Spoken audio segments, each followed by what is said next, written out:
tonight on Ground Crew Command Radio. That's right, folks.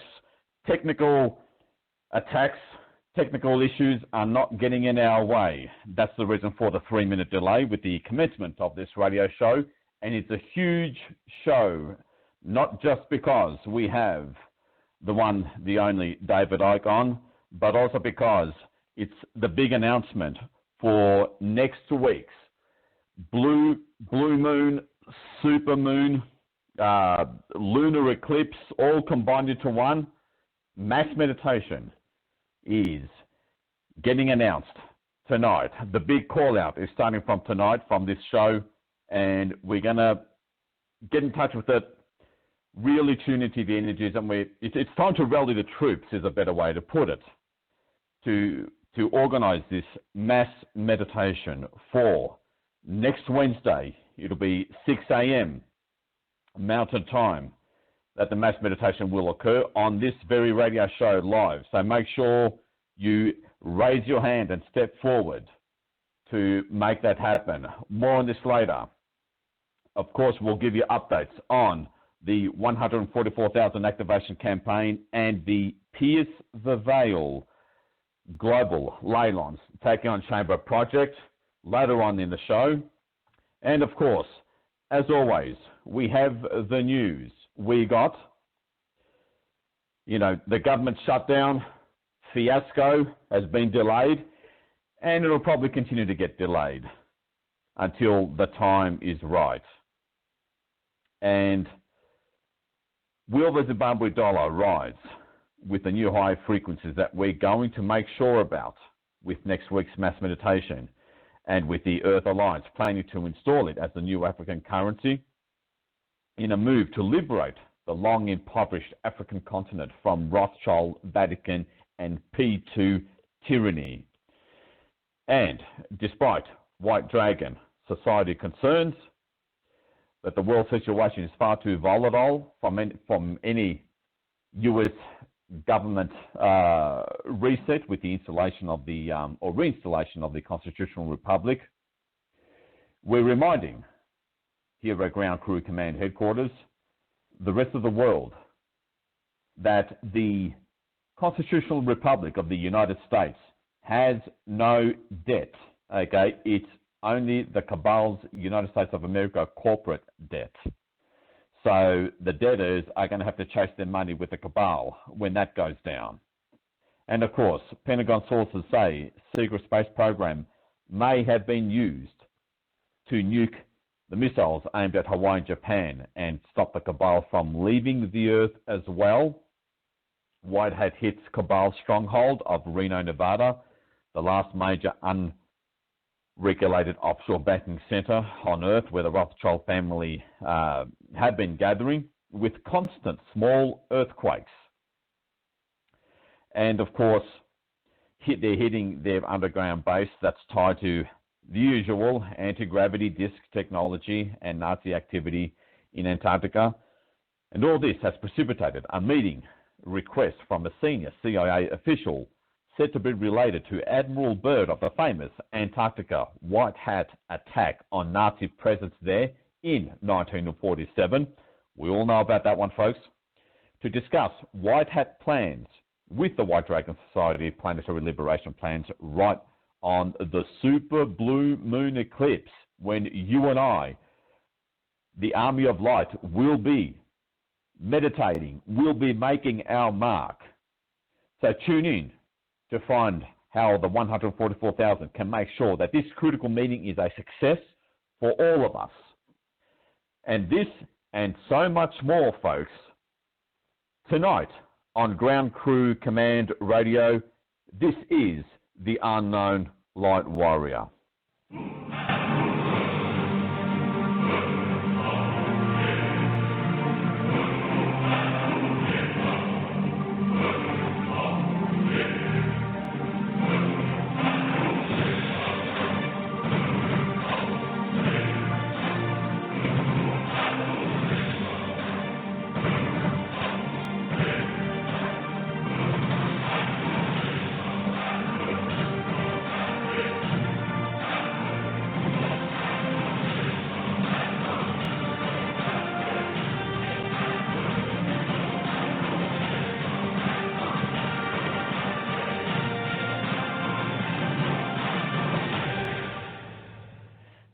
And we're back. You're listening to Ground Crew Command Radio. This is the Unknown Lightwarrior. A lot happening, folks. A lot happening.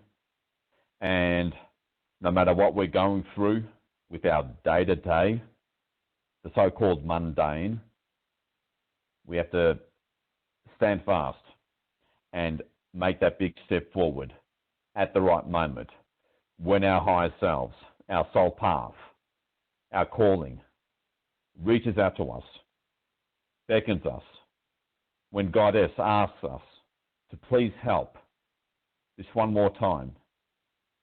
And that date is coming next Wednesday. It's next Wednesday, 8 a.m.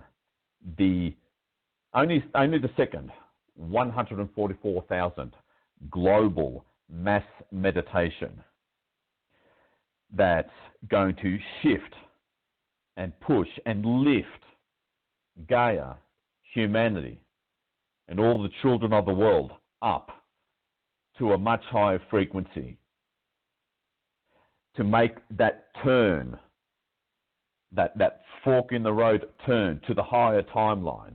That'll change things again, make things go faster, make things go quicker, to the mass arrest, and to the long-awaited, the grand solar flash, that transition into 5D. We need to make the mass arrest happen soon, folks, because humanity desperately needs the real healing, the mass landings, the love that will be unleashed straight after the mass arrest, so that humanity can raise its consciousness, to heal and raise its consciousness much faster, much sooner. And like Cobra said, the goddess entity of the central sun will sense that raise in humanity's consciousness on this planet, and will send out the solar flash to transition us into the 5D long last. And it really does remind me of that phenomenal speech by the great Martin Luther King Jr., free at last, thank God Almighty, I'm free at last. That's right, we're fighting for everything.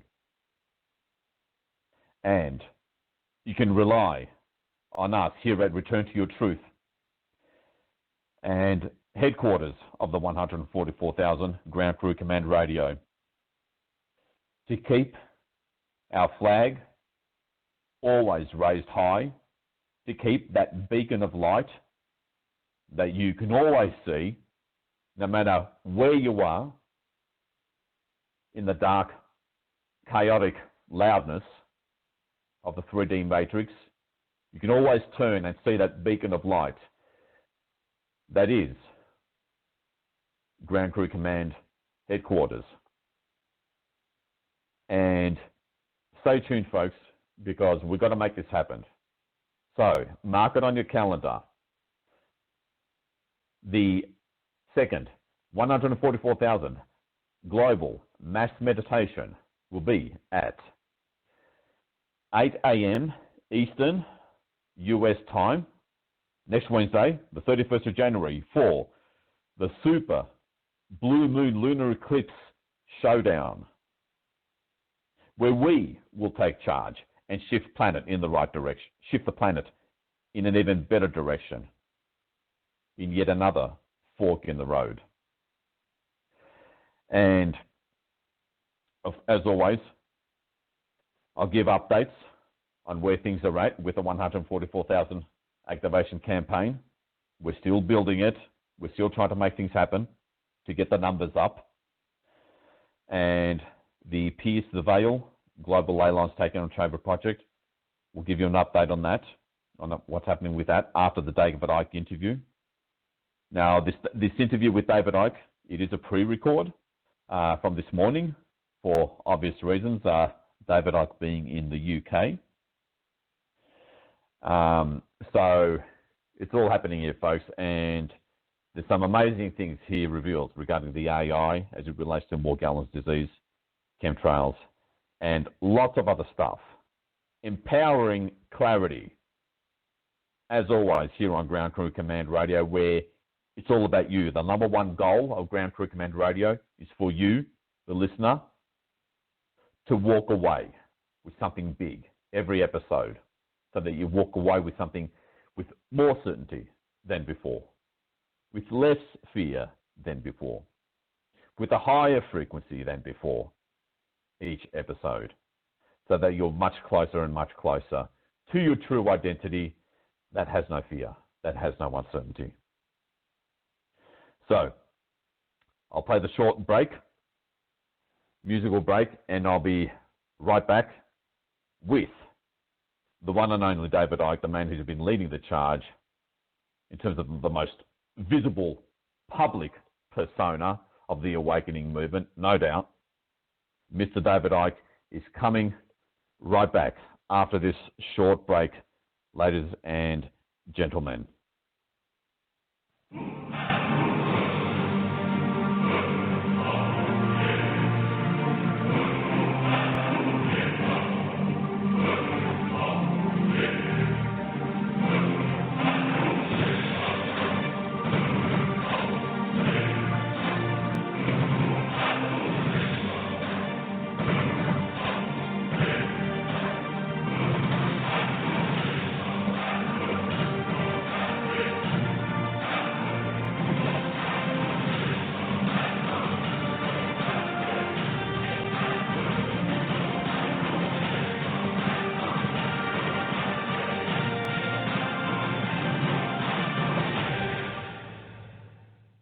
And we're back.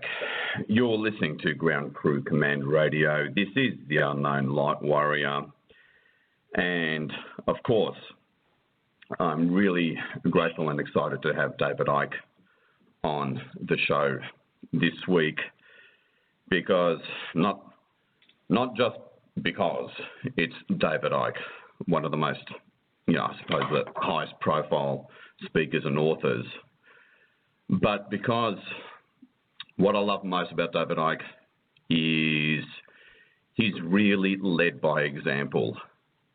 He's managed to really receive, grasp, accrete, and walk the talk in terms of, how can I put it, having that noticeable absence of fear with the way you live your life, David, and through that unshakable knowing that you've acquired about our true innate power. And that's the two biggest and most critical things that I've noticed about you. And I want to get into that because this is a big deal. One of the, I suppose, the kind of guiding light, if you will, of this interview and conversation with you was that I would really love the audience to have more than just a wonderful, enjoyable listen and a fascinating sort of listening to a fascinating conversation and just passing their time. One of my goals here is for people to also walk away with that innate knowing of our true power, which you seem to display so well, and that absence of fear. I hope I've articulated that well enough, if you know what I mean. So, David, welcome to the show. Thanks very much, mate. Yeah, I think it's important that we don't just talk about things, but we do what we can to live them, challenging as that is in the kind of world that we live in, which is specifically structured to stop us living them, to keep us in fear, to keep us in ignorance, to keep us in a state of little me perception. But if we're going to break through this wall of deceit, this wall of perceptual manipulation, then we have to live our talk as best we can. And crucial to that is letting go of fear. Fear of what other people think of us, which is the great prison that most people live in, which makes most people not live their life, not live their truth, not live their sense of reality, sense of who they are, but to live someone else's version of what others believe they should be. It's this psychological fascism where people insist that everyone else lives their life and operates within the opinions and belief systems that they have. That is this situation we're in, where the few can control the many. Of course, the many control each other. You know, when you and what we're looking at now, of course, is an increasingly extreme expression of that in what we call political correctness and all that goes with it, where people's opinions now are being attacked for being just mildly different to the prevailing narrative and the prevailing norm. So from my perspective, and I've done this big time in a new book I've just got out called Everything You Need to Know But Has Never Been Told. I've taken this stuff head on, because if the problem is succumbing to this psychological fascism, to silence us, and to keep us from living our truth and instead acting the truth of others just to have a quiet life. Well, if that's how we got into this mess, then how we get out of it, surely, is to reverse that and not to be intimidated, not to have others dictate what we should say and not say, and to say the unsayable and to do the undoable. See, we can talk forever in esoteric concepts, but in the end, that perceptual change that we call the awakening has to be expressed in terms of action, of living the words, not just speaking them. That's right. That's right. And once again, as far as I'm concerned, you've set the best example of this. You know, you've been, I like to use the term screaming bloody murder about what's really going on and our innate dormant power since the early 90s, you know. And I mean, we're going to get into all sorts of, you know, very pertinent present time discussions, but really, this is the most important part of our talk. You know, you've acquired this unshakable knowing that you got and started to grow within you. As far as I'm aware, seemingly after that, what you explained years ago, some sort of activation process that you experienced in Peru, if I remember correctly. Yeah, well, it started in 1990 when I saw a psychic after a series of coincidences I never intended to, but I went there in the end because something strange had been going on in my life for about a year. Every time I was in a room alone, it felt I wasn't alone, and eventually I went to see this psychic to see if she could understand what was happening to me, and that kicked it all off. I mean, that's when it became conscious. I was on some kind of journey here. But the key for me, the difference between being in the prison cell of perceptual servitude to others and being free of that, both in what we say and what we do, it's simply a transformation of perception of self-identity. It is that simple. You know, if you look at the way a human life is lived, it is from cradle to grave a perceptual download externally delivered of a perception of self, a perception of reality, a perception of the world, a perception of what is and isn't, what's possible and not possible, what reality is and what it's not. It's from the earliest age. First of all, when you come out of the womb, immediately your parents who've been through this same process are influencing your perceptions. Then you go into the education system, what passes for it, and that is downloading now throughout your formative years the official version of everything. And on top of that, you've got the media 24/7 giving you the same basic version of everything, what I call the postage stamp consensus.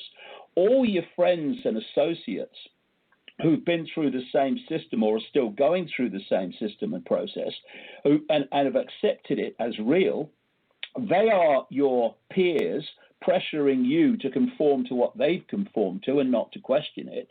Then these people at the end of the education process go off into the world to become the journalists, the scientists, the doctors, the politicians, the CEOs, etc. And they run the institutions from the same perception that they picked up, that core download of normal, the postage stamp consensus.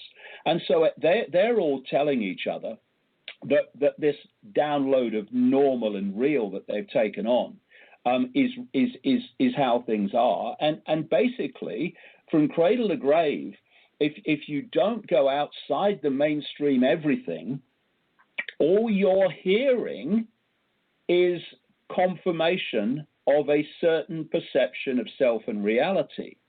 And so if you fall for that, then you will think that who you are is your name, your job, your color, your religion, your life story, your income bracket. All these labels are who you are, when they are just experiences that the real you is having, and the real you is simply a state of awareness, a point of attention within infinite awareness, which in the end we are all expressions of. Now, that point of attention can be the size of a pea in terms of your perception of everything, or it can be an expanded perception. Either, you know, you're looking down the wrong end down a telescope from this point of observation, this point of attention with infinite awareness, or you're looking at a vast panorama. It's just how much we're prepared to open our minds to the greater consciousness, the greater possibility, the greater infinity. And to do that, how much we are prepared to question and reject and override that incessant perceptual program that we are subjected to from cradle to grave. And what I see happening, and I've seen it happening more than ever before on this world speaking tour I've been on for 18 months, is that not only vast numbers of people are now going through this process of questioning the program. Not everyone's awakening and saying, I'm all that is, has been, and ever can be. It's at different levels, but just it's a start, just to say, why should I believe a government that's constantly lied to me? Why should I believe what they're going to say next? Why don't we question what we're being told about what this event is about and why it happened in this event, etc.? That's a start. But if you go on that road and you start questioning and making things stand up and justify themselves with evidence and with intelligence, what starts to happen is the whole damn system in all its multiple forms and layers starts to crumble. The house of cards crumbles, because basically the house of cards is standing there because the people are holding it together by their belief in its credibility, by their belief in the fact that it's real. Once you start to question, that cement starts to crack, which is human perception. And you say, hold on a second, this doesn't make sense. Why do they do that? Why don't they do it this way? Why did that happen? Why didn't they do this instead? And you start to realize that there is, we live in a world, not in terms of society transforming events, not in a world of random events, but in a world of carefully planned events which are pushing us into a certain direction, a direction of more and more control, more and more oppression, more and more destruction of freedom of speech. And at the end of that, what they're planning, and we're seeing it unfolding now, is the end of the human mind through connection and being overridden by artificial intelligence. Now, if they're going to do that, then they have to do two things. They have to keep us in ignorance that that's where it's going and why, and they have to control information that we receive so that we will perceive everything the way they want us to. This is why you're seeing the internet giants all controlled in the end by the same people, like Facebook, Google, Twitter, all of these things, increasingly censoring anything that's alternative to the official narrative. Because what's been happening, and you'll know this, people listening to this program will know this, what's been happening with the emergence of what's called the alternative media, though that's a great spectrum as well, is that people have had access to information they didn't have access to before. And for vast numbers of people who've heard it, it's made more sense than what they've been told all their lives. And there is now this desperation to put the lid on the free flow of alternative information to stop this process happening. But and this whole political correctness scenario is about intimidating people into silence so they will not speak this alternative way of seeing everything, because they fear the consequences of condemnation and abuse if they do so. And that's why, if we really do believe in the fact that a difference has to be made, if we really do believe that we are just consciousness having an experience, then we shouldn't hand over our power to the experience by fearing an experience of ridicule and abuse. No one said it was going to be easy, but we need to stand up and speak our truth, no matter what the consequences. That's the only way anything's ever changed. Exactly. It's, I always say to people in articles and almost every episode, if you really knew who you were, who you are, and you were able to connect with that and integrate with that and return back far enough back to that true identity, A, you would have no fear, okay. B, the system would continue to collapse far faster, because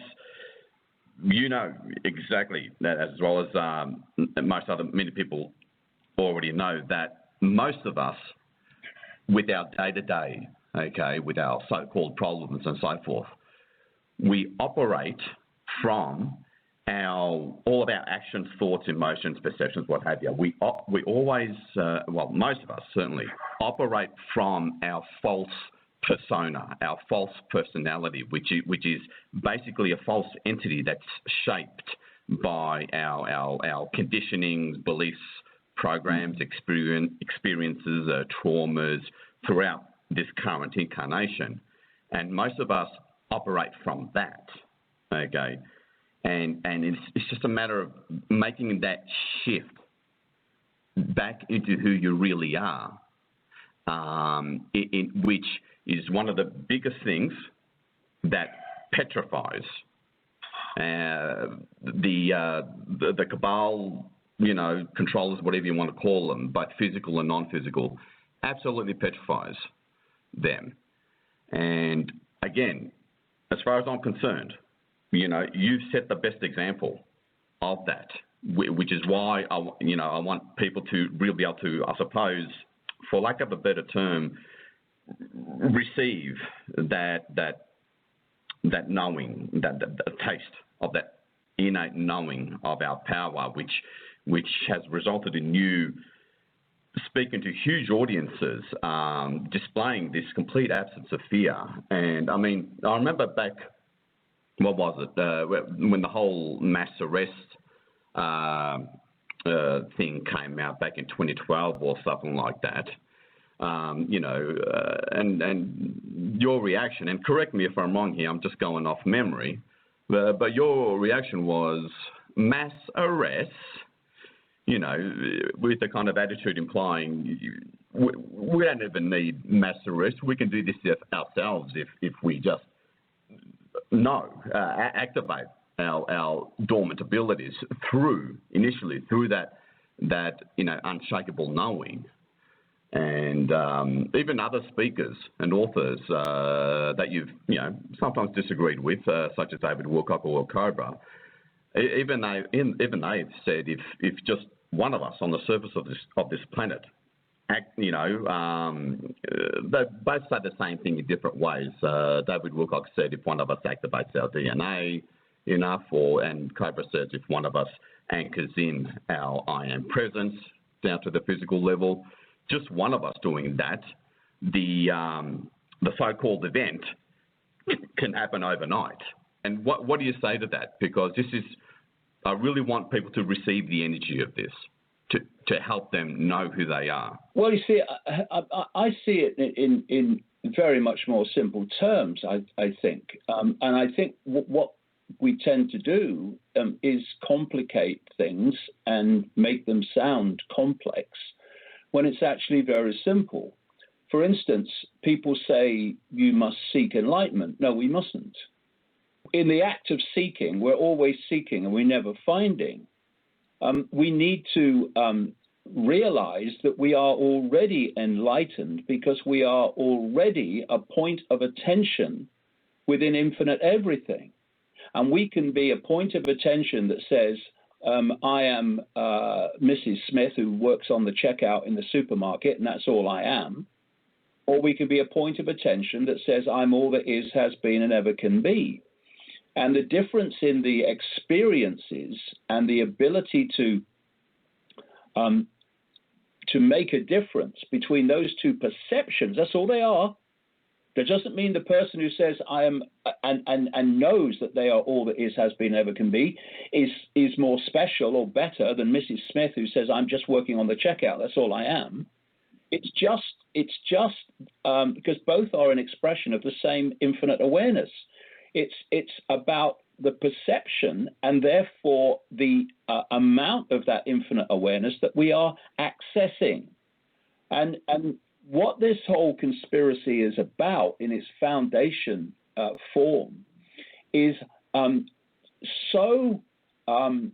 imprisoning people with a fake self-identity, what I call phantom self, the labels that we're given and we self-identify with, to deluge us with those labels. And of course, if you look at this whole transgender, different sexuality arena that's exploded, what is that doing?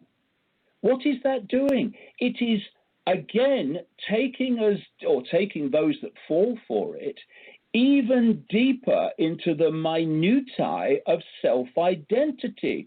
Self-identity and the perception of it is getting smaller and smaller and smaller. So now you have this long list of letters getting longer and longer to identify who you are. It's a nonsense. If you're having an experience, infinite awareness having an experience, and the experience is that you feel you're in the wrong body, well, that's fine. That is the way things are, and you should be respected for that and supported in that and all the rest of it, and certainly not discriminated against. But that's different from this increasingly myopic perception of self-identity. And the smaller our perception, the more detailed this phantom self-perception becomes. So the letters in the word get longer, or in the term get longer and longer. The letters. the more we are distancing ourselves and withdrawing ourselves from that level of self that is the true self in awareness of itself, which is simply consciousness. This is the nonsense of race and all these labels that people have. They are experiences. Sexuality, man, woman, they are experiences. They are not the ultimate nature of the I. And so if you say to someone, who are you? And they say, I am whatever the job is, I am whatever the sex is, I am whatever the race is, then you've got someone who is, and most people do this, of course, because of the nature of the programming, they are self-identifying, not with the self, but with the illusion of self, the phantom self. And it's only phantom self-perception that can be manipulated en masse by a few people. Because you look at one level of this, once you've got phantom self-perceptions of self-identity, you have an endless possibility for divide and rule by playing off these different labels against each other. And as we've gone deeper and deeper into this minutiae of alleged self-identity, we have situations now, a few weeks ago in Britain, where a feminist and a transgender activist were having a fight in the street. This is, we are being pulled out even more in even more detail out of the nature and perception of the true self. Now, this is not done by accident, done because something you mentioned a few minutes ago, this hidden hand that I have been exposing now for decades and decades is terrified of people remembering the true nature of self, because the game's up then. It can only manipulate people in phantom self mode. Because people in phantom self mode see dots, they don't see pictures. They see strands, they don't see tapestries. And when you expand your awareness out of phantom self and you reassess your self-identity, because you're accessing a wider and wider spectrum, if you like, of this awareness that we all are, you now start to see the picture. You see how the dots and the strands connect into something else.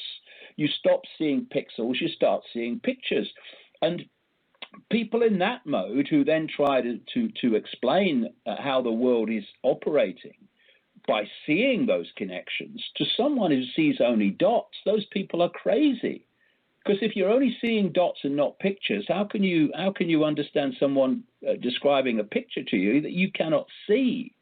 But what is happening, and more of this information has got out over the last 10, 20 years, is people are now beginning to see, not least because events are unfolding as they were predicted to unfold, that actually the world is not like they thought it was. And so we're making progress, very, very big progress around the world in the sense of people are now starting to see the pictures and not just the pixels. But the key to the whole conspiracy of human control is to hold people in a perceptual servitude of the world, but crucial, the bottom line of all of it, to hold them in a perceptual servitude of their own self-identity.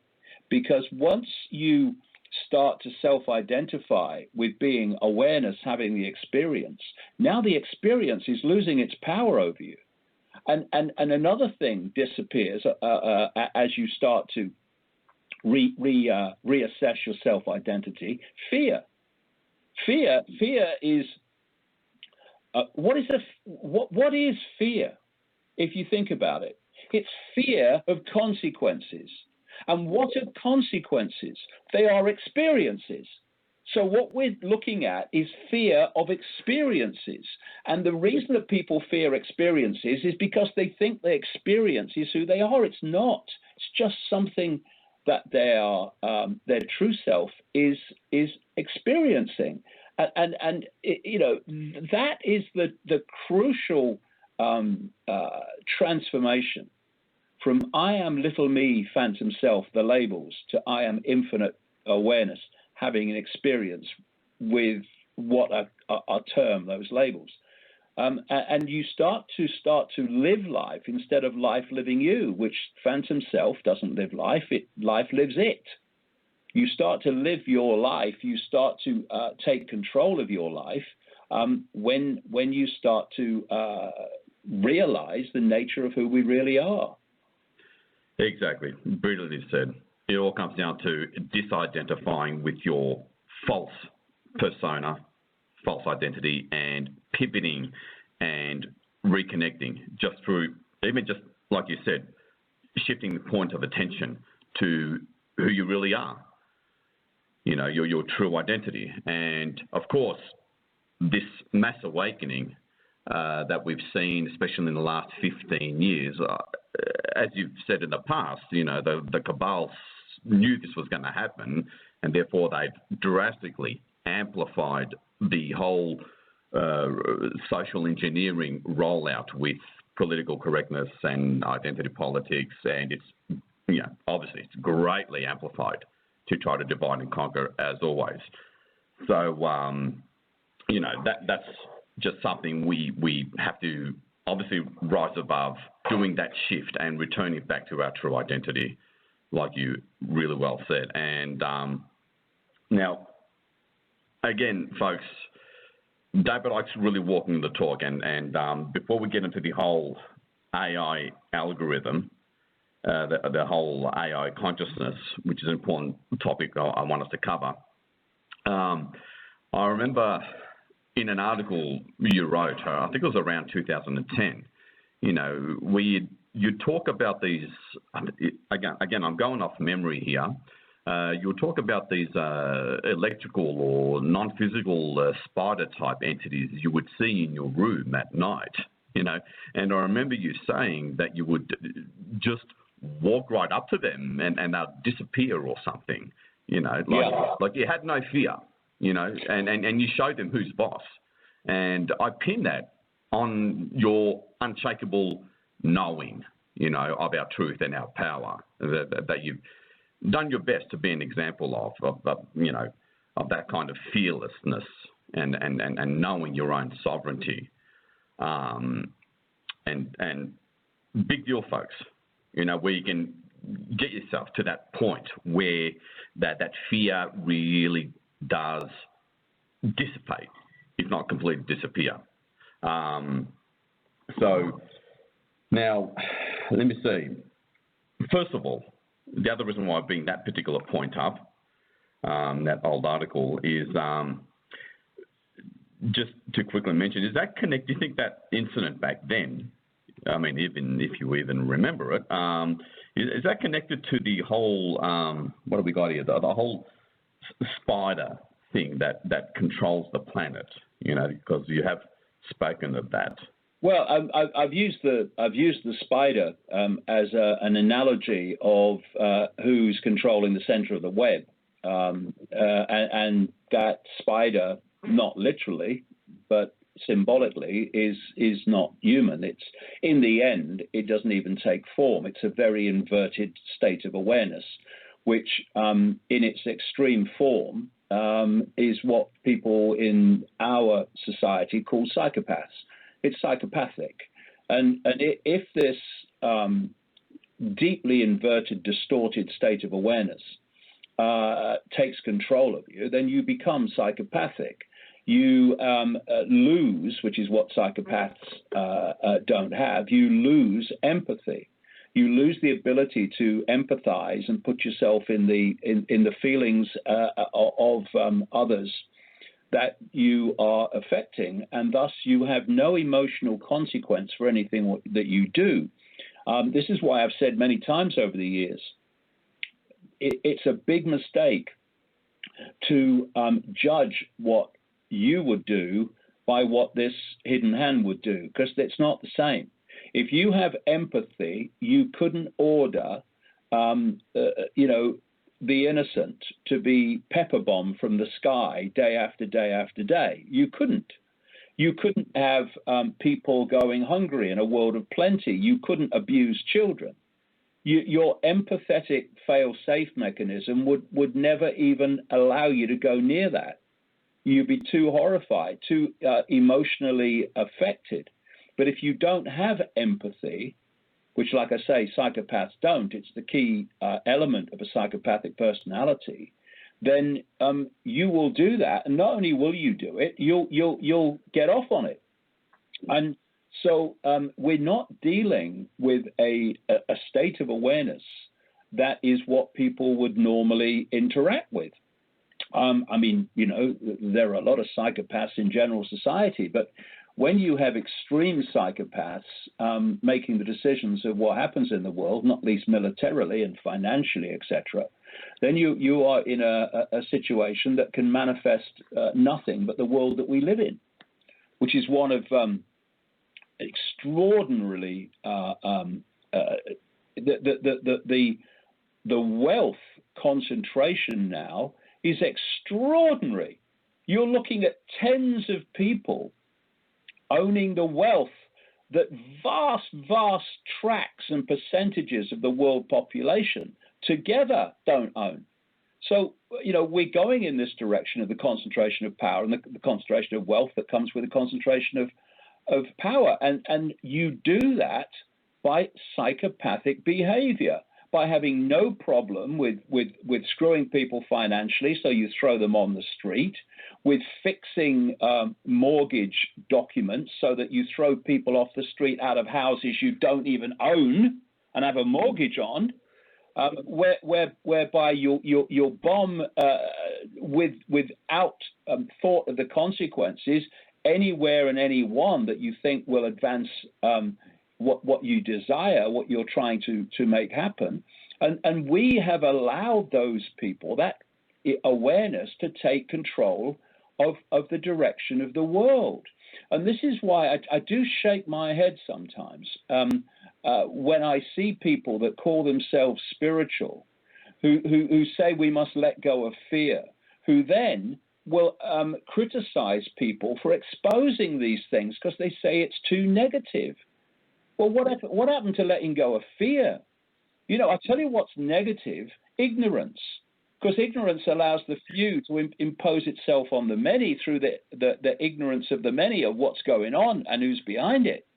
Ignorance is the negative thing, not knowledge of what's going on. There might be knowledge of how we'd like it to be, but there's also knowledge of what is, and we have to be mature enough, and yes, if you want to use that term, spiritually awake enough to actually face it and deal with it instead of running away and saying, shut up, don't want to hear it. And what I found over the years, when I first went to America, and this is in kind of just past 1995, yeah, maybe 96 was the first time that this happened. And I went out to America to talk, and I talked to nobody. I was talking in people's front rooms and stuff like that. And I remember at one point, I did get asked to go and speak at what were then called Whole Life Expos. They were big, like, New Age events with multiple speakers over like 3 days or so. And I was the strange bloke from Britain who was talking about conspiracy, and they put me on late at night when everyone had gone home. And the big speakers were the people talking about, spirituality and what have you. And I remember the first one I went to was in Denver. And I walked into this vast warehouse where it was being held, and there were stalls and what have you all over it, with people selling things and doing demonstrations on various things, all very nice. But I remember standing in the middle of that hall that day, and I said to someone who was with me, this energy's dead. This energy's going nowhere. You know why? Because it was an energy that wouldn't face reality. We can talk about spirituality in one way, but in another, for many people, it's a form of escape. It's a way of escaping from the world. I don't think we come into this reality to then try to persuade ourselves we haven't. There's something going on. We need to face it. Understanding the nature of reality and how it works is absolutely essential to changing it, because it's the manipulation of that reality by people that do know how it works that is behind the conspiracy and the ability of the few to control the many. But if you just stop at the level of looking at things on the point of I'm going no further because it gets a bit unpleasant from here on in, then we're not going to change anything, and it becomes a means of escape, not a means to change anything.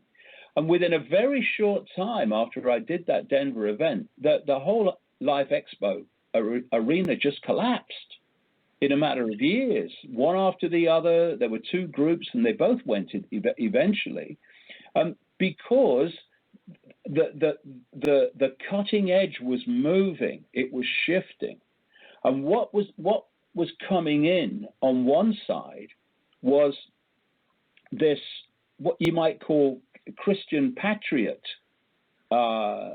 perception, belief system, could see on one level that the world was being controlled by forces that were not the ones that people thought were in control, that there was something behind governments. They could see that. But the foundation of that belief system was basically American patriotism and Christianity, which is fair enough. If you want to believe that, well, they can believe it. And there was this big gulf between the two. It's one of the reasons why the New Age arena was rejecting that explanation of the conspiracy, because there was such a belief system chasm.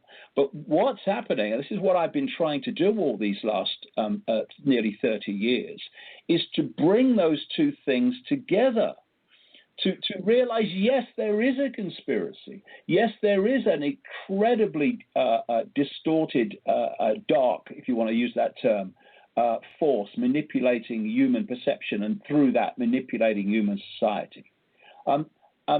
But at the same time, to understand that and how it works and how we overcome it is also to understand the nature of reality itself, which a lot of the Christian patriot side of it did not want to look at, because it was deemed not biblical, not supported by the Bible. Therefore, it can't be true. And yet, ironically, when you look at biblical texts, they talk about a manipulating force that's manipulating human society and human perception. They call them in the Bible demons, for instance. And you have the Islamic belief system, which has a similar concept, which they call jinn. And then you have the Gnostic belief system, which called the same force archons, or manipulators, deceivers in the unseen.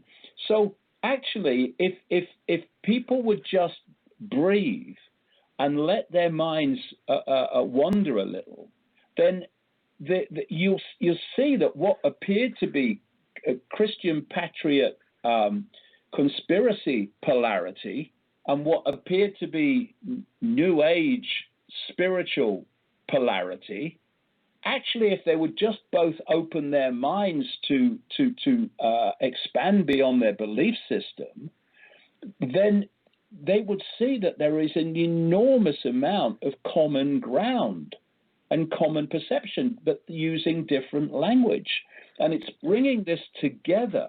This is why my books never talk about the conspiracy without the nature of reality and the nature of who we are, because the conspiracy, if you look deep in the shadows where it's really coming from, is founded on that force understanding how reality works and how human perception creates it, and on the other side, keeping that knowledge from the target population.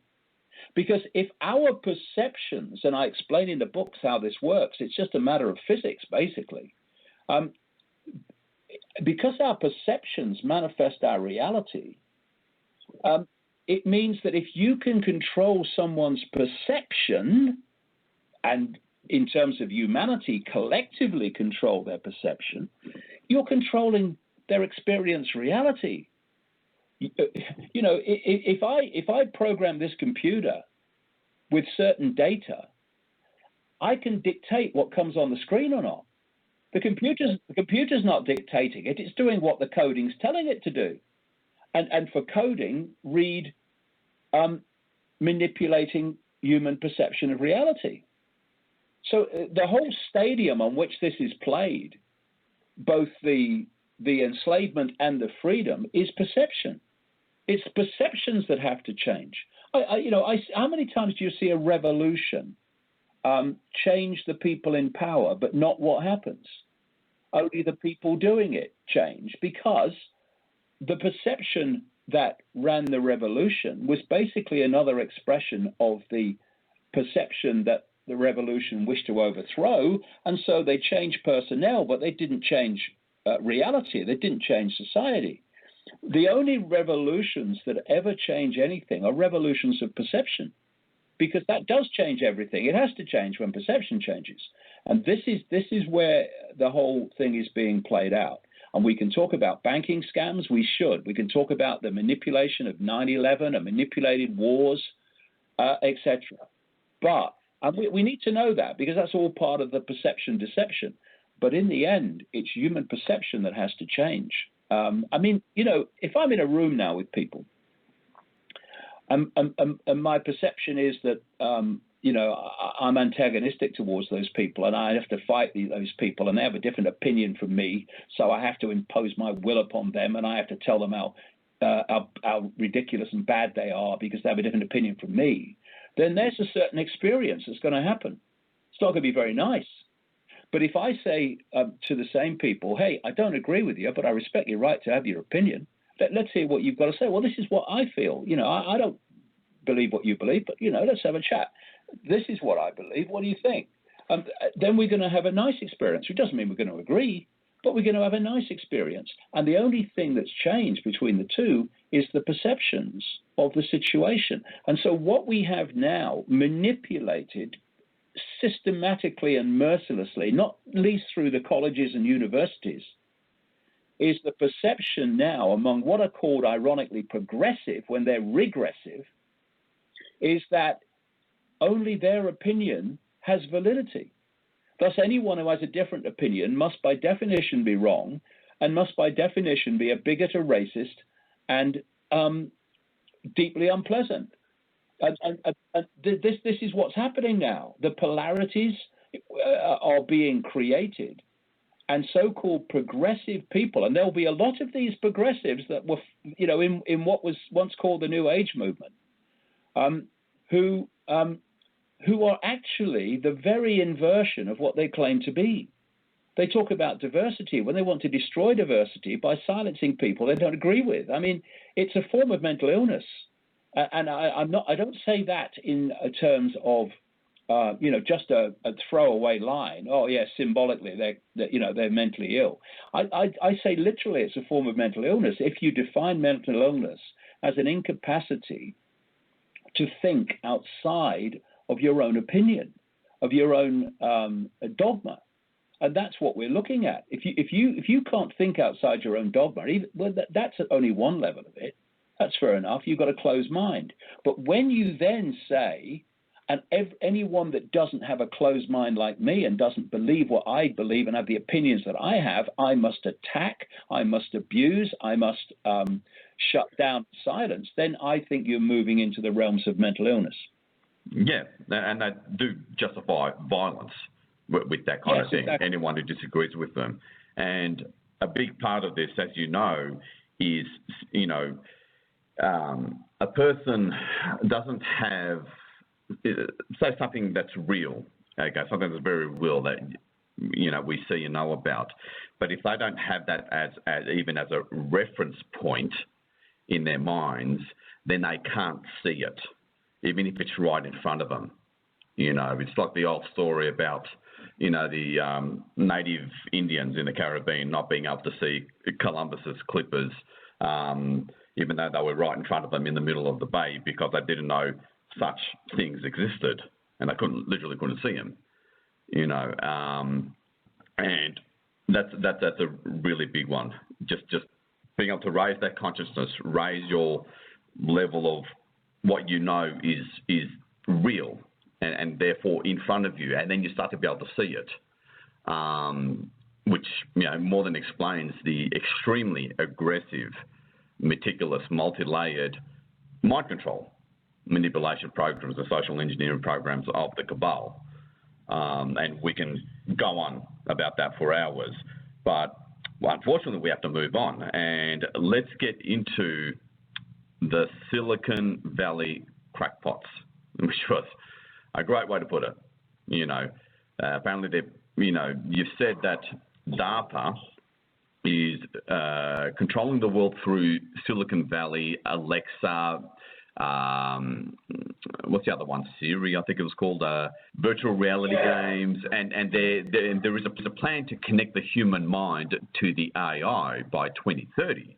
And can you talk a bit more about, you know, the master plan to turn children into computer terminals, starting with, you know, games on tablets, to smart watches on the body, to microchips eventually, that is, you know, being implemented in Silicon Valley. Because, folks, the reason why we're going to talk about this right now is it's got nothing to do with fear. It's about, like, if enough people knew about the power of their consciousness, okay, because consciousness is light, okay, and when you put your consciousness on something quote unquote scary, it opens up the opportunity to transmute, to validate it so it doesn't grow toxic and overcome us all through our unconsciousness. And that's why the news portion of Ground Crew Command, you know, with a promotional article, I title it, you know, with what to shine the transmutational light of your consciousness on this week. You know, so tell us about that. Well, first of all, you know, Ray Kurzweil, the Google executive, because Google and Facebook are among the leaders in this whole transhumanist AI agenda. A lot of people think it's a social media platform only or a search engine only. No way. And so Ray Kurzweil's got this 2030 year that he talks about when the human brain will be then connected to AI, and he says that after that, as AI gets more and more impacting upon the human mind, it will do more and more of human thinking until there's no human thinking left. Now, you would say, well, why the hell are they telling us that? Well, they're telling us it because the sales pitch is that will make us superhuman. So therefore, we all ought to be, you know, desperate for that to happen. It's all a massive con trick, and you know this has been leading somewhere. This distorted awareness that takes many, many forms. It takes extraterrestrial form, takes human form, has been guiding humanity along a journey leading to an end, and its end is basically to manipulate humanity to imprison itself. So what's been happening, and I go into this in some detail in the books, is if you gave modern day technology to Stone Age people, it'd be a waste of time. No good giving a Stone Age person a computer. They wouldn't know what it was. Think it was something from the gods or something. They wouldn't understand what it was. So what's been happening is the human intellect has been developed and developed and developed, and the education system and science is massively part of this, to the point where it is clever enough, basically left side of the brain, to build its own technological prison, but not wise enough to connect the dots, which is right brain, heart, excuse me, to see that that's what it's doing. And the idea has been to lead us along this road to the point where the brain, the five sense perceptual level of humanity, is connected to AI through what Kurzweil calls the cloud, and AI then becomes that five sense level of perception. Instead of manipulating perception, which has happened up to this point, AI becomes the perception. And if it becomes the perception, it's not going to be a perception that we are infinite awareness having an experience. So what they've been working towards is this technological entrapment of what you might call five sense perception, so that it is completely disconnected perceptually and in awareness from the greater consciousness of which we're all an expression. This is what it's there for. And we've been taken down this road. I call it the totalitarian tiptoe, step by step by step by step.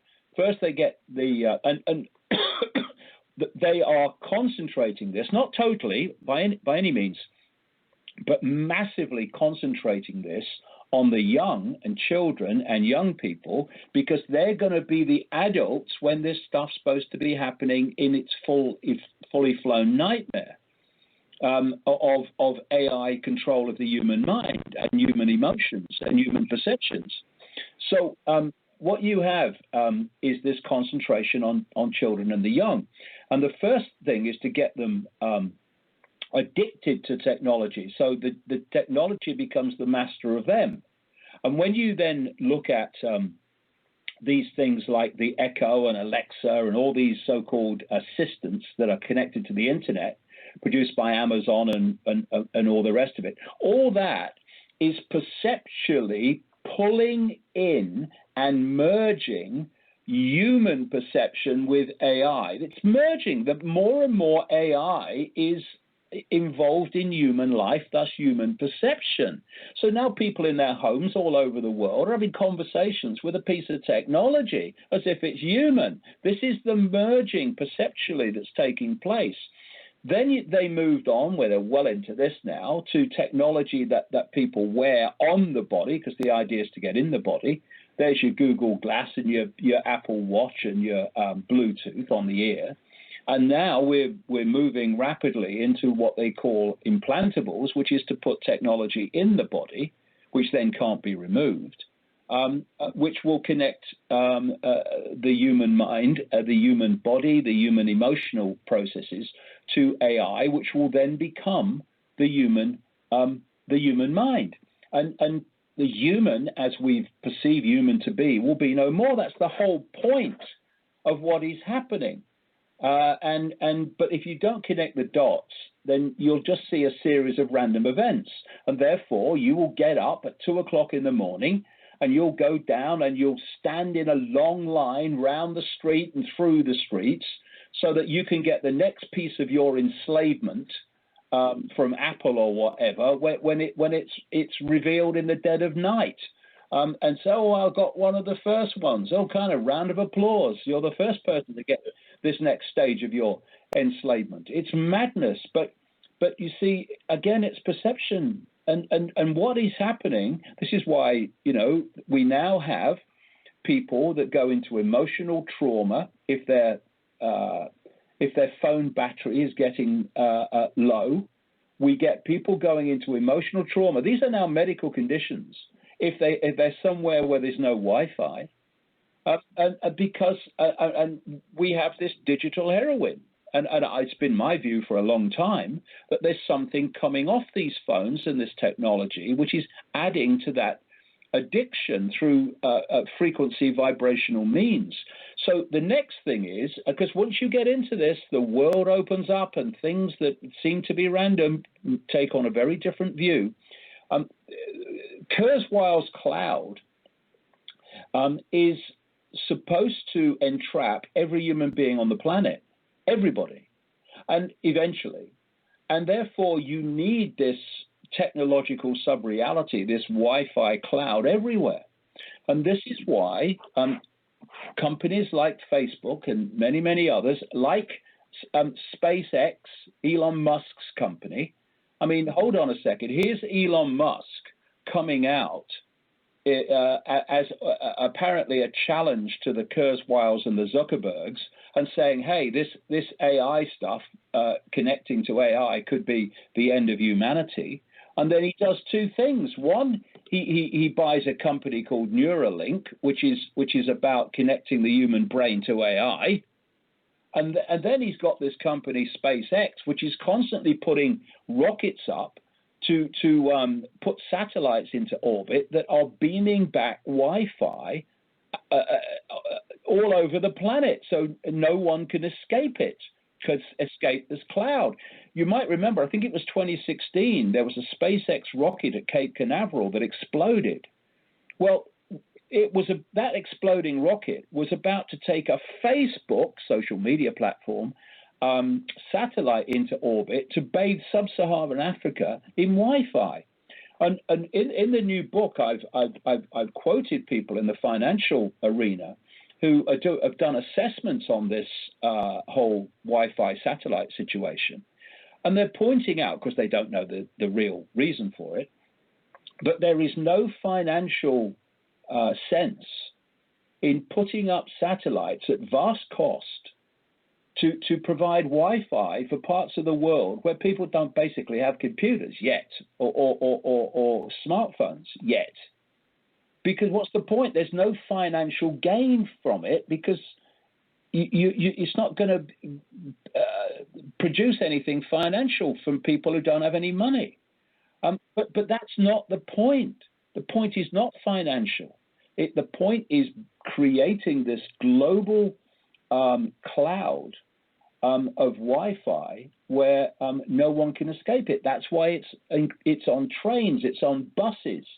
That's why it's in the streets being beamed. That's why it's everywhere. That's why we're having smart meters beaming Wi-Fi fields into your home. And of course, all these different sources of Wi-Fi are electromagnetic fields operating in frequencies like microwave frequencies that are lethal cumulatively to the human form, which is also on one level an electromagnetic field. And if you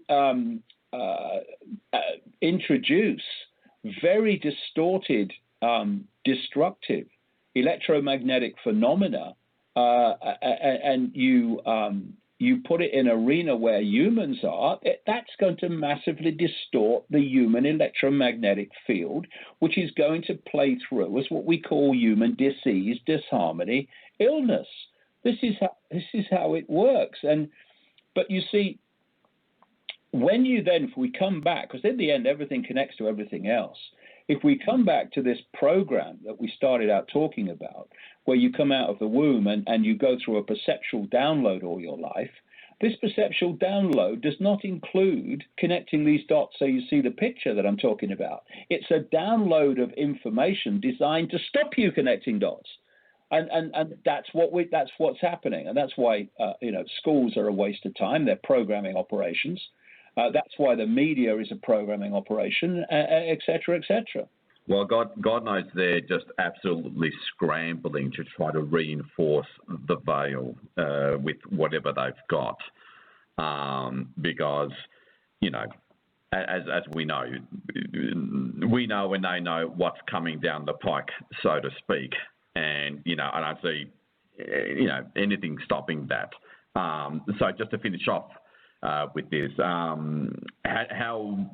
do you say about how do we fight back, if you will? How do we, resist this, overcome this? I think resisting is the wrong thing to do, really, because if you break down the whole way reality works, on one level, it's an electromagnetic field or fields interacting. And if you resist, you create an electrical circuit with that which you're resisting. This is why, you see these protests where people are hurling abuse at the police, and the police are often being violent back or whatever and resisting. You've got 2 points of resistance. You've got an electrical circuit, which is basically empowering both in what I would say was the wrong way. I think that we cease to cooperate. That is not resisting. That is ceasing to cooperate, because we don't need to resist something. For instance, when there's 7.5 billion in the target population, and a relative handful in knowledge of what they're doing, who are behind the manipulation. We just have to stop cooperating with it. But this is where divide and rule comes in, because you get the target population to go to war with itself down these fault lines of divide and rule, and then they give a free ride to the few that are controlling the whole thing, because they're too busy fighting each other. See what divide and rule is all about. That's why there's so much of it. That's why the divide and rule is on sex, the divide and rule is on culture, on race, on all of it, religion, all systematic. So, I mean, you can look for a solution, or you can remove the cause of the problem. The cause of the problem is that humanity, the vastness of humanity is unconscious. Unconscious in the sense of being unconscious of its true self. So if the problem is that humanity is unconscious, the removing the problem is to become conscious. If the problem is that the target population is being constantly divided and ruled, then removing the problem is putting down the fault lines of division and realize that we're all different points of attention in the same consciousness, and all these labels are just illusions that are there to divide us. If we let them divide us, they can be there to have a different experience if we want. They can be a good thing. They can be a different experience, lovely. Or, and that's what we allow, is they can become the fault lines that divide us and therefore rule us. And we can accept what the official narrative says and believe it's true. And that's a perception, but it's the perception that got us into this mess. So removing the cause of the problem is to question everything. RT, the Russian channel, has this motto: question more. No, don't question more. Question everything. And if it stands up, it stands up. But if it doesn't, well, you now know you're being told a lie in whatever area we're talking about. Then there's the realization and the re-self identity, where we stop thinking in terms of little me and I can't. Because if you self-identify with the labels of phantom self, then all you'll see is limitation. All you'll see is fear. All you'll see is consequences. But if you see yourself in terms of I am infinite awareness having that experience, then the experience loses its power over you, because it's just an experience. It's not who you are. And whatever experience you're having, there'll be another one along in a minute. So don't get too caught up in the one you're having. And the other thing is, of course, is how we respond to something dictates what the next stage is. If I respond to someone and smack them in the mouth, then I'm dictating what the next stage is. Either I'm going to get arrested, or the guy's going to get up and smack me in the mouth. If I act peacefully, I have dictated what the next stage is, which is very different to what would otherwise happen. So we need surely to look at not just at what is happening, but our response to what is happening, which says everything about us.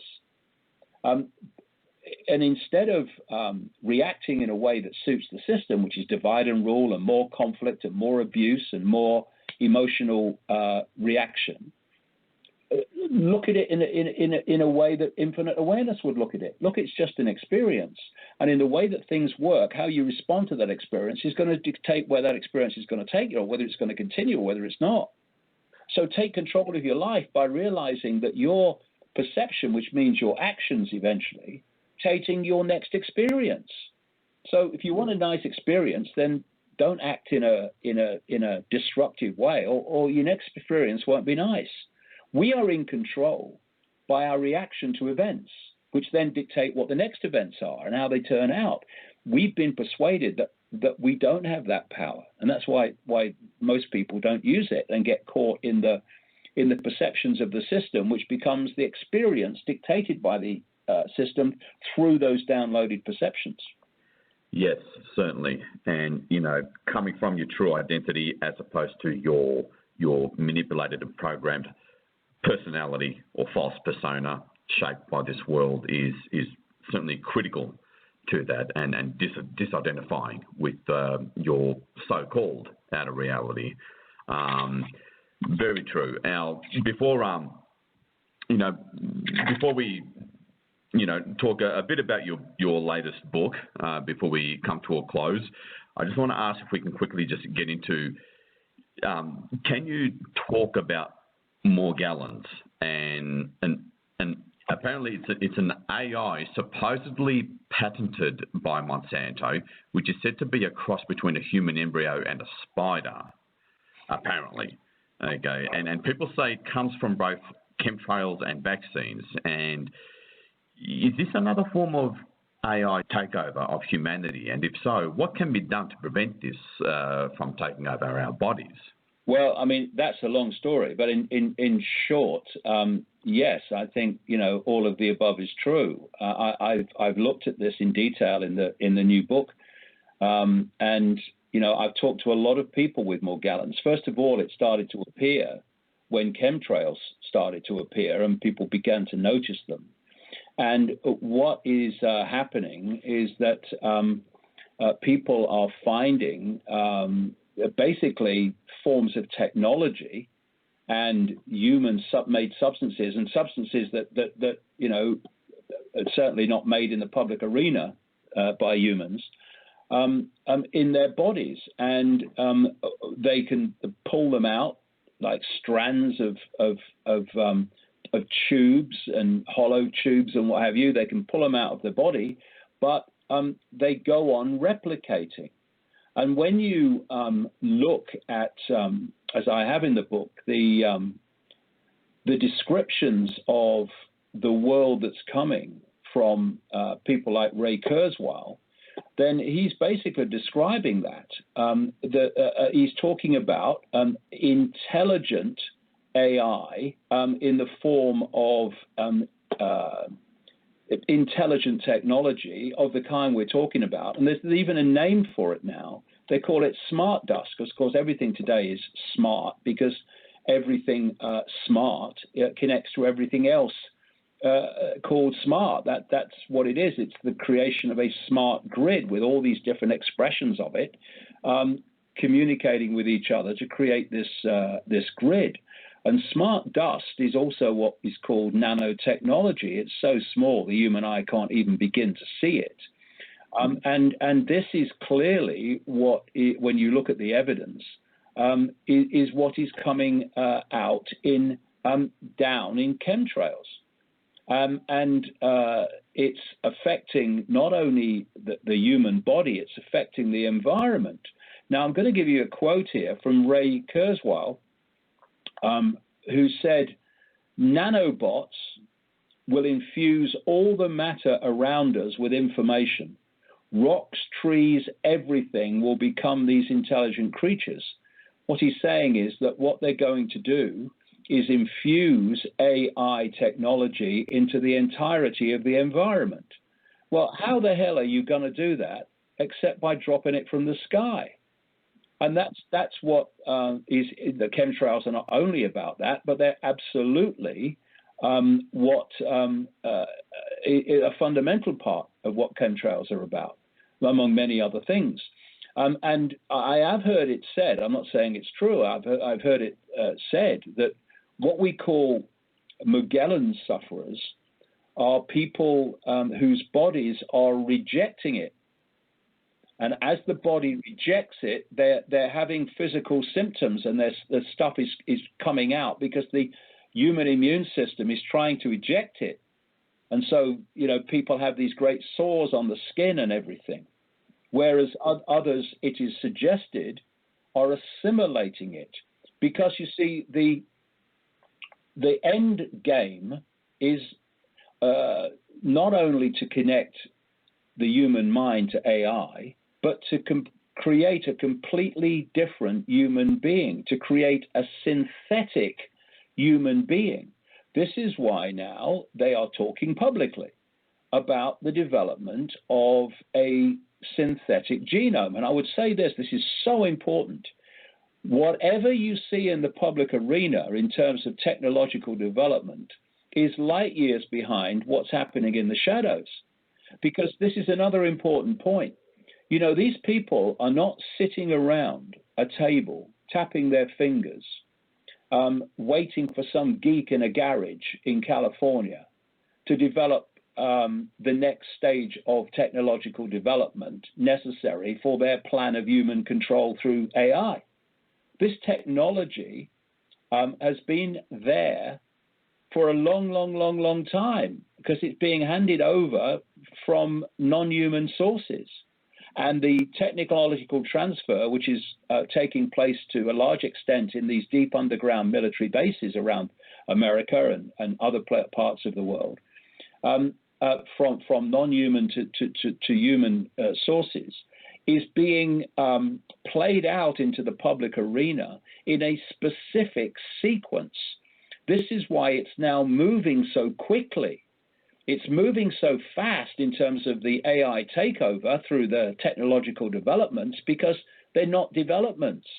They've been known about for a long time. It's just being played out into the public arena. And what they do is they create cover stories, like, again, some geek in a garage created it by accident or whatever. No. Of course, those things happen. But in general, it's coming out of projects that ultimately link to a non-human force, but projects that are run by DARPA, the technological development arm of the Pentagon, which works with organizations like the National Security Agency and the CIA to run Silicon Valley.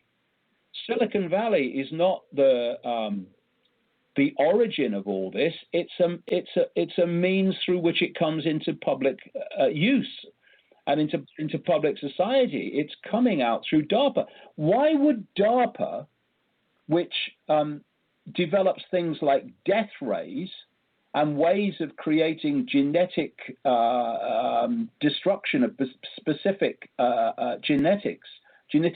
particular races, which it has done, why would it have any interest in seed funding and developing the technology that is now these office assistants like Echo and Alexa and Siri? Why would it want to do that? Because it would like to let people have some, technological assistant in their homes. Oh, how nice. Those DARPA people are so lovely. No, because it's part of the bigger picture. That's why DARPA's behind it. It was why the CIA seed funded Google before it became Google. Facebook is not run by Zuckerberg. I mean, crikey.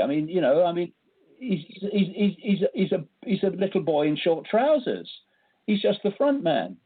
So what we're looking at, therefore, is the unfolding of this technology in a specific sequence, because they're not waiting for it to be developed. It's already developed, and this is why I say it's moving so fast. And the idea is to create a synthetic human. Now, here's the point: this synthetic human is not planned to be male or female, and it's not planned to have the ability to procreate. What we're looking at now is exactly, basically, what Aldous Huxley described in Brave New World, published in 1932. The world state hatcheries, where humans are created in specific genetic types, technologically, through synthetic means. And this is the real reason for the explosion in transgender everywhere.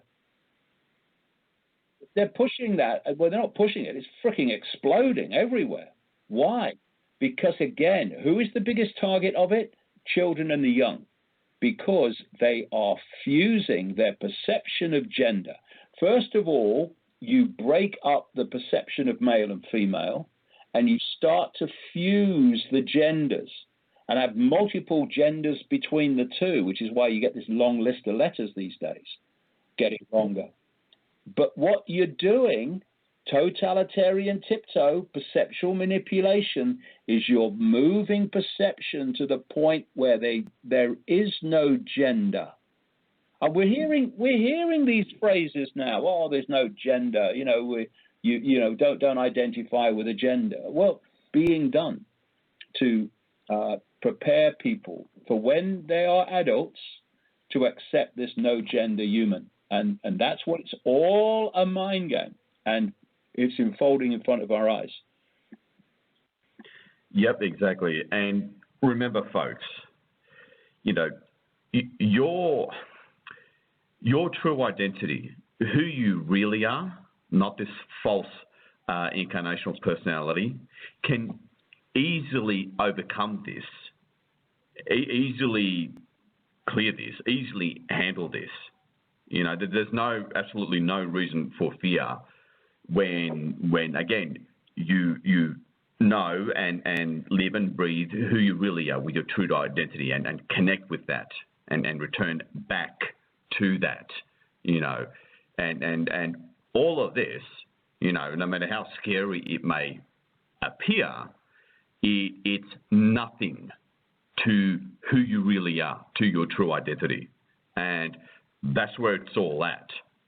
And that's kind of like, I suppose, the note that I want to finish off with. And what's your version of that, I suppose, David? Well, yeah, I mean, it was, I think it was Gandhi who said, was the effect of, you cannot hurt me unless you have my permission.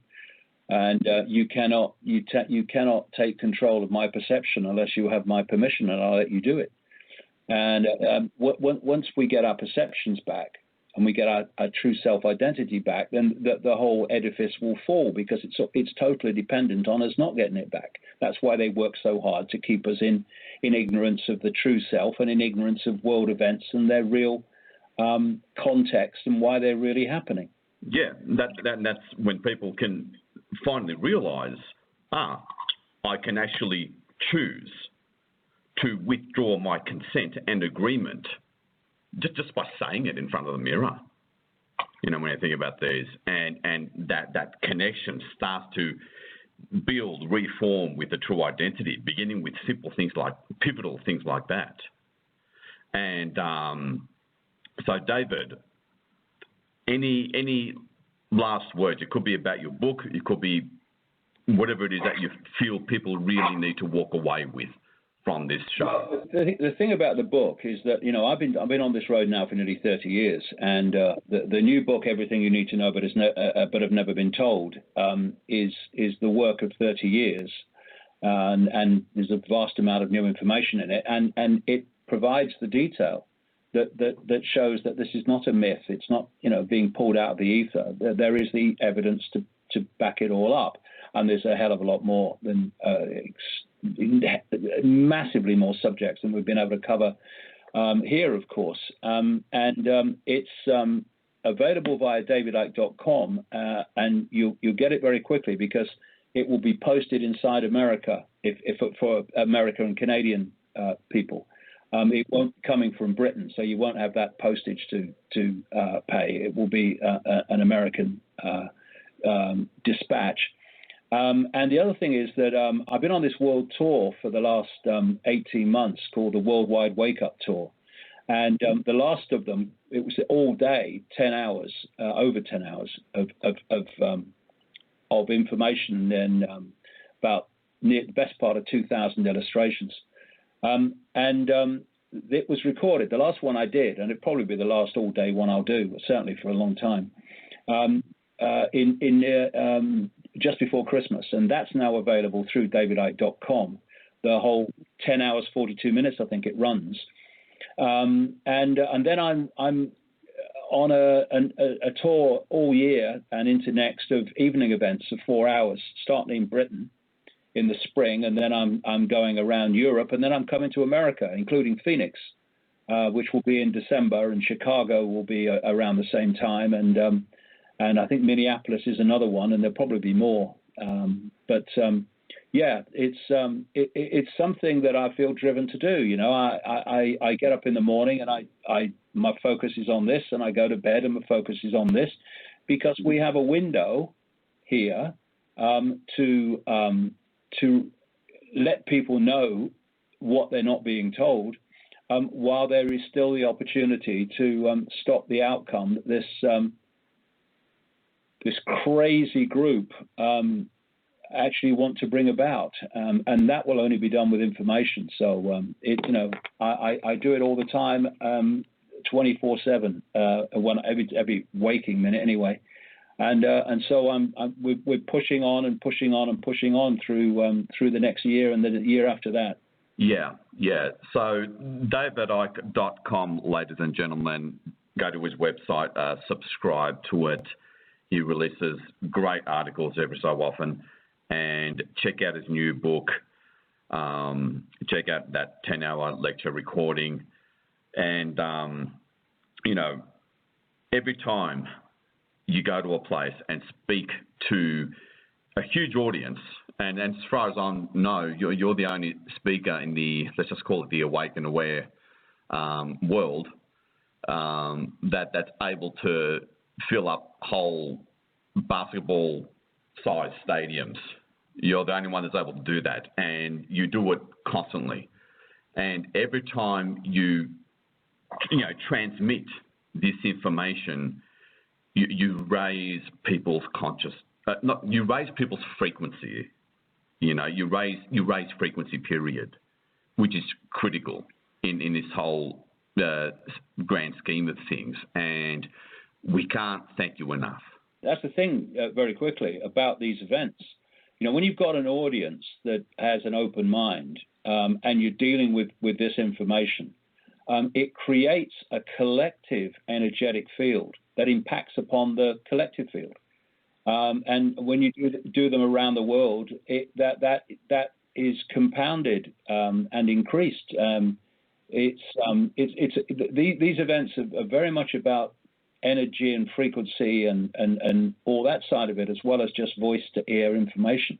Yeah, that's why your true identity continuously gives you all the energy, excitement, and love that you need to keep on pushing your physical 3D self forward and doing all this traveling and living in hotel rooms all the time and so on and so forth. The jet lag, the time zone differences, and we can go on. And, and there you go, folks, a living, walking example of, well, we heard the old saying, the truth shall set you free. I would say your true identity will set you free and give you all the energy you need. Absolutely right. Aligning what you do each day with that, and it doesn't matter where you're starting from. You can start today, and that's what I want you to walk away with. And David, thank you so much for your time. Thanks, it's been a pleasure, mate. Yeah, it's been a wonderful chat, and let's stay in touch. And thanks again. And that was the great interview with David Icke, folks. Obviously, critical information, the kind of thing that you'll want to hear twice. You'll want to download this episode and listen to again on the go while you're driving, traveling on the train or whatever. And it looks like we're going to go over time with the news portion of Ground Crew Command Radio, because we've got 20 minutes left, and we've got some critical information that needs to get out. Really critical information that needs to get out. So I'm going to get to that right now. But if you lose the connection, if you're listening to this live and you lose the connection, just wait about 20 minutes and download the recording of this. Okay. And you'll get the rest of the news portion, because there's some really important updates here that needs to get out. And so let me get right to it now. Quick updates. First of all, with our two primary and current Planetary Liberation Operations, at least our public ones. The 144,000 activation campaign, that's the actual online outreach campaign on Facebook, okay, which does cost money because Facebook and YouTube doesn't work for free. That's only just started a few days ago, and we're doing things like testing the ad, setting up autoresponder emails and so forth, and there's a lot of work involved in that, and the response a little low at the moment, but that's just an issue of changing the image, changing the headline, and so forth. So that's a work in progress. Again, if you want to support this, then we strongly encourage people to provide support by supporting yourself, by investing in the 4-phase exponential healing and clearing system. Proceeds from that go straight to the online outreach campaign. So it's all good, early days yet, but we are getting there. So we can grow faster, invest in the 4 phases for yourself, and so that we can grow faster to that critical mass amount of 144,000 meditators. Now, the global Ley-lines Tachyon Chamber project, putting those 9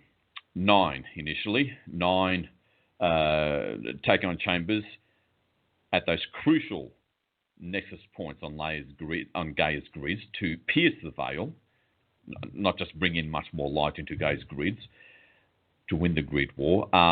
We're still a bit short for the first one. So again, if you want to support that effort, spread the link to this radio show or go ahead and be an investor. Become an investor, you get a healthy 37% return year on year. We've all broken down the math, and that's the situation with that. So just go to you can send an email at support at Return to Your Truth to offer to purchase a share. You can purchase half a share for as little as $500. Either that or forward this link to anyone that would be interested in investing in something that's really a good, viable business model as well. We've got to pierce that veil, ladies and gentlemen, and of course to support the growth and the speed of growth of the 144,000, so that we get to 144,000 ASAP. Just go to returntoyourtruth.com/the check out the webinar, download the MP3, learn all about it, and invest in these 4 healing and clearing sessions. The testimonials about them have been amazing, and I'm really not kidding. You'll see the testimonials on either side of that page, and read up about it. It's arguably, based on the testimonials, one of the most powerful and effective healing, clearing, and activation methods available online at the moment. So that's returntoyourtruth.com/THE to invest in yourself, your own healing and clearing to get what you want in life and call the shots, and also invest in the growth of the 144,000. So that's just the updates with that situation. It is holy work. It's sacred work that does involve, that does have this 3D matrix component to it. Okay, a lot of organising and effort involved in both those two projects that, needless to say, are all about ultimately liberating all of us. So it looks like I'm going to get into the full analysis of Cobra's update on the Mjolnir situation in the overtime section, so it'll be in the recording. So with the 12 minutes that we have left for the live feed, let's get into the news section of, again, through exposure, you can shine the transmutational light of your consciousness on this stuff. So we've had all the fiascos about the US government shutdown on the 31st, and then they shifted it to February the 8th. Okay. You know, and apparently, at least from one source, it's a white hat move to arrest the fake corporate government, okay, to shut it down. Because apparently they can only arrest them while they're out of session or something, and to reinstall the republic, the constitutional republic. And are we, the 144,000, that's getting there? Like I said, we're not quite there, but the 144,000 standing army of light, the deciding factor of which way this goes, you know, given what you and I are going to be up to on the 31st of January, that mass meditation on the super blue moon, lunar eclipse, which is another pivotal moment. Okay, now the 3D actions of the white hats can't stand alone is the first thing to understand here. Okay, it's not enough on its own. We need to raise the frequency of the planet to match that same higher frequency of such an event taking place, meaning the reinstallation of the US constitutional republic. Okay, and in case you're not a US citizen, you got to understand, once the US is liberated, the rest of the planet follows. Just as a critical side note there. So yes, we are the deciding factor. And rest assured, our galactic brethren will be busting their chops to make sure certain things are met and completed on their end with regards to the non-physical planes to help make sure this happens. And guess what, ladies and gentlemen? They need our help as well. So there's a lot of people or beings above ground and below ground depending on us to do our part and throw all our energetic weight behind their efforts, both the white hats on the surface and our galactic families and the underground groups, of course. So some of you may be thinking, you know, well, if it doesn't happen, maybe it wasn't for our highest good for it to happen just yet. Okay, that only applies if things aren't ready enough. You know, classic example of the Chimera threatening to detonate the plasma toplet bombs if the white hats shut down the fake corporate government. But remember what I said many episodes ago. The Chimera are mainly worried about saving their own backsides at this point and may save the plasma toplet bombs to just protect themselves only. Either way, it's up to us to drastically increase the speed of plasma toplet bombs removal through the 144,000 mass meditations. Okay, even if it's only 10,000 of us by next Wednesday, the 31st. Okay, can that be achieved? This super blue moon meditation. Well, why don't we make that happen? Okay, because when you project your consciousness onto the non-physical planes from the physical during a mass meditation, darkness goes through a profound panic thanks to massive losses it sustains during our mass meditations. And this super blue moon meditation, you know, we're just going to, you know, hey, jack it right up and set that unshakable intent to remove all remaining plasma toplet bombs to make all this happen. And this is the special thing about the 144,000.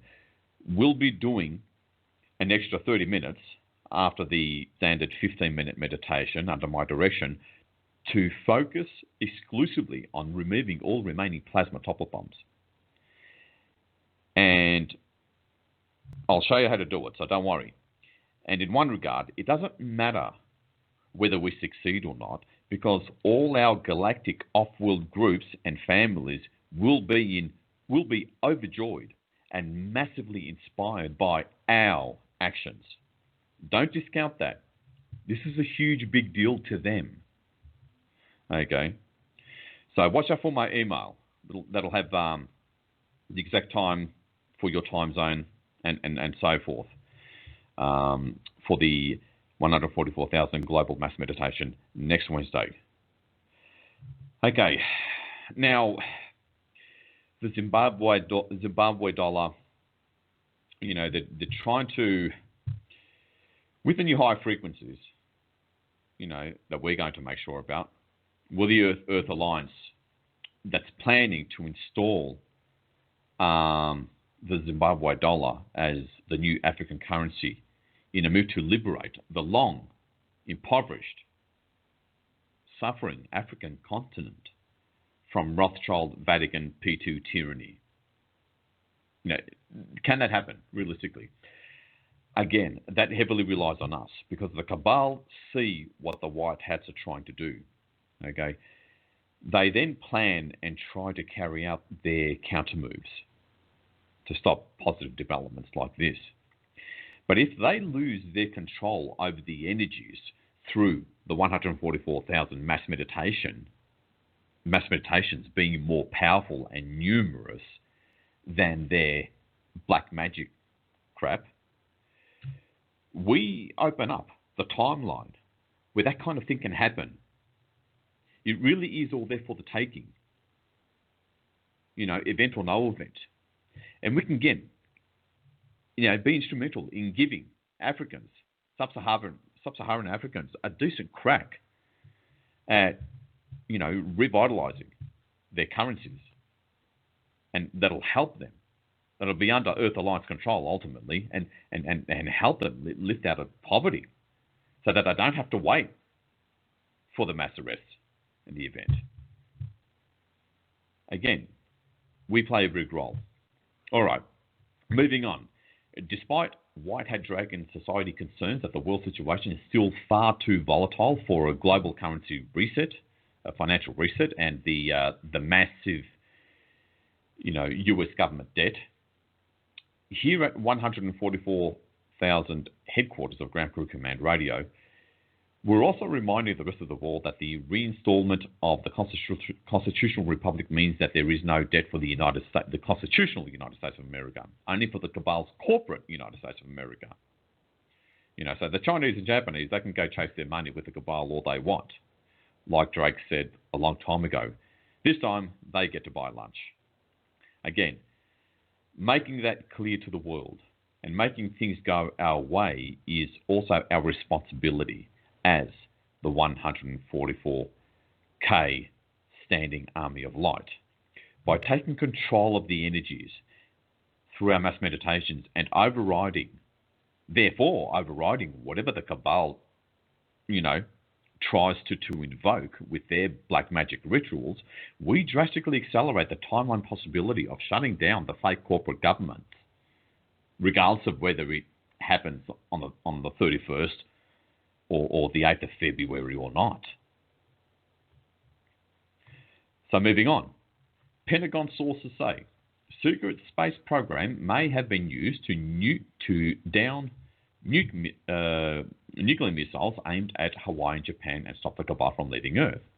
White hats have hit their cabal stronghold of Reno, Nevada, the last major unregulated offshore banking center on Earth, where the Rothschild family have been gathering with constant small earthquakes, maybe from underground explosions, as far as that's concerned.